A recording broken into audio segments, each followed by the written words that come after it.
ആത്മീയ നിർവൃതിയുടെ പുണ്യതീരമായി ആറ്റൂർ ഒരുങ്ങുന്നു. പരശുരാമനാൽ പ്രതിഷ്ഠിക്കപ്പെട്ട 108 ദുർഗാ ക്ഷേത്രങ്ങളിൽ വിശിഷ്ടമായ ആറ്റൂർ ശ്രീ കാർത്യായനി ഭഗവതി ക്ഷേത്രത്തിൽ നവീകരണ കലശത്തിന് ഫെബ്രുവരി 20-ന് തിരിതെളിയുന്നു. ക്ഷേത്രം തന്ത്രി ബ്രഹ്മശ്രീ കരുകന്നൂർ വടക്കേടത്തുമന നാരായണ നമ്പൂതിരിയുടെ മുഖ്യ കാർമ്മികത്വത്തിൽ നടക്കുന്ന ഈ പുണ്യകർമ്മങ്ങളിൽ ഫെബ്രുവരി 27-നാണ് ഭക്തർ കാത്തിരിക്കുന്ന പുനഃപ്രതിഷ്ഠ. കലശ ദിനങ്ങളിൽ കലാവിരുന്നുകളും ഭക്തിപ്രഭാഷണങ്ങളും ക്ഷേത്രാങ്കണത്തിൽ ഒരുക്കിയിട്ടുണ്ട്. തലമുറകളിൽ ഒരിക്കൽ മാത്രം ലഭിക്കുന്ന ഈ പുണ്യാവസരത്തിൽ പങ്കുചേരാൻ എല്ലാ ഭക്തജനങ്ങളെയും ആറ്റൂരിലേക്ക് ഭക്തിപൂർവ്വം ക്ഷണിക്കുന്നു. തിരുവല്ലോമല ശ്രീ വില്ലോദ്രിനാഥ ക്ഷേത്രത്തിൽ ലക്ഷാർച്ചന ഏകാദശി മഹോത്സവത്തോടനുബന്ധിച്ച് സംഗീതോത്സവം നടക്കുന്നു.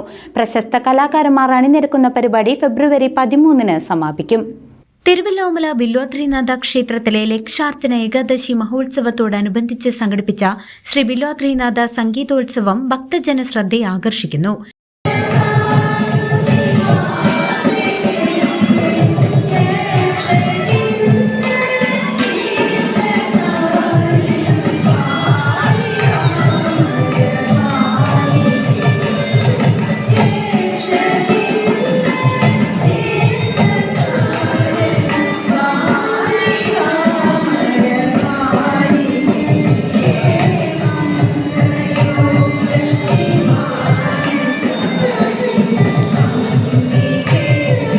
ക്ഷേത്രം അന്നദാന മണ്ഡപത്തിൽ നടക്കുന്ന സംഗീത സദസ്സിൽ സംസ്ഥാനത്തിന്റെ വിവിധ ഭാഗങ്ങളിൽ നിന്നുള്ള പ്രഗത്ഭരായ കലാകാരന്മാരാണ് പങ്കെടുക്കുന്നത്.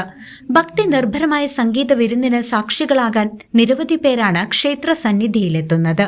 ഫെബ്രുവരി 13 വെള്ളിയാഴ്ച ഏകാദശി വിളക്കോടെ സംഗീതോത്സവം സമാപിക്കും.